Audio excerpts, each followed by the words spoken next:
In the name of the Father, and of the Son, and of the Holy Spirit. Amen. Today, 21st Sunday, in the ordinary time cycle we are asked by the readings, by the Word of God, to reflect on deciding for God. Deciding for God. The first reading, Joshua, maybe when he has become very old, is called the people of the leaders of the people of Israelites around him and ask a question. Do you want to serve the gods who were worshipped by your fathers? Or you want to follow Yahweh, the God of your fathers? Abraham, Isaac and Jacob. You decide now. As for me and my family, we will serve the Lord God.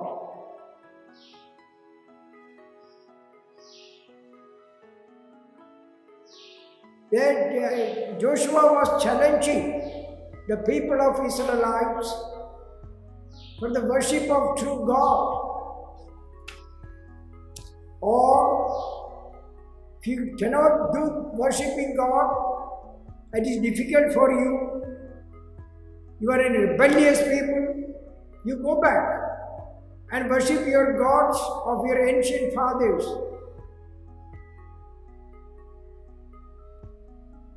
In the Gospel, there was a controversy which we call it Eucharistic controversy.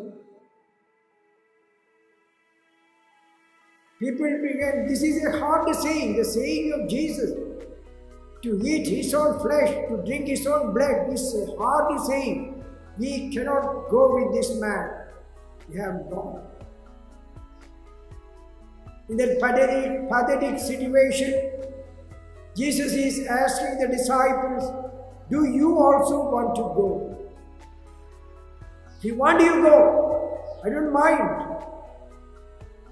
Take your decision for me. That is, Jesus is asking the disciples. Joshua was asking, take your decision for God.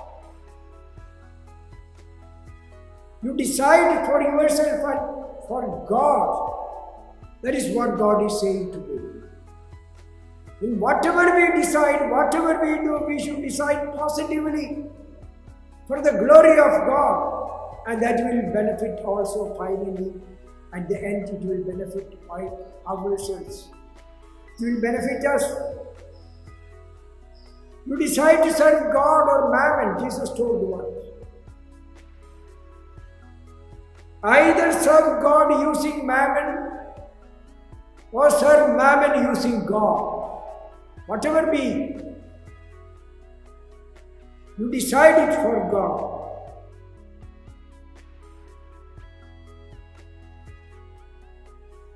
Life is a matter of decision. Every moment we are taking decisions. We are called to decide. And we decide according to our convictions. I bring an example of a mother. The mother was pregnant. And she was nearing the period of time of delivery. The doctors checked the fetus inside the womb, and the result was very painful. Doctors diagnosed the child in the womb, when it is born, will be a mentally disabled child. Doctors were little anxious to reveal the truth to the lady, but they had to reveal. They told the lady the child has some problem. When it is born, it will be born with a mentally disabled child. We advise you to abort the child, to abort the fetus. It is a critical moment. It is a moment that she has to take a decision for life or against life, for God or against God. From a Christian point of view, she was a Christian, not so very pious, a normal Christian. She was asked to take a decision. She told the doctors, "Thank you very much for the trouble that you are taking to spare my trouble in the future life. But I will not abort the child. Whether it is mentally disabled and born like that, I will take care of the child. It is my child. I will not abort it."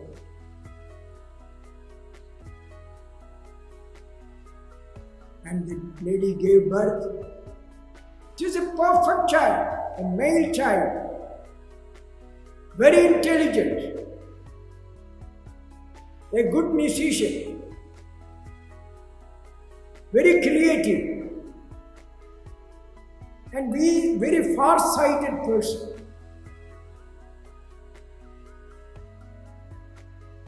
I don't say the doctors diagnosed wrong. They might have done it. I believe, as a Christian, I believe, because of our decision for God, God has worked a miracle in her womb. Miracle happens. God is operative in our decisions. When you take a decision for God, you will not be disappointed. It will be something positive for your family, for your country, for your people, and for God. Decision for God. You will not be disappointed. God can outdo in generosity. When you decide for God, God will give you in abundance. Elijah also, in the book of Kings, chapter 18, first book of Kings, chapter 18, challenging the people. Decide for Yahweh or decide for Baal. And he passed through a test. He allowed the priest or the Baal to do a test. They sacrifice something to God. I also will do the same. Whose sacrifice God is taking, God is accepting. Let us test. And sacrifice of Elijah was accepted before God. Then something more gruesome act Elijah did. He killed all the 450 priests of Baal. He asked the Israelites to kill everybody. We as a Christian do something positive, something good. Doing good that we react to evil situations, not doing something bad. We challenge other faith not through destructive and murderous actions. We do it through positive and creative actions. People that destroy our schools, they destroy our building, they tarnish our leaders, but we should be trying to do good things. That is the result of positive decision for the glory of God. That is the result of our conversion to God. Decide for God and you will not be disappointed.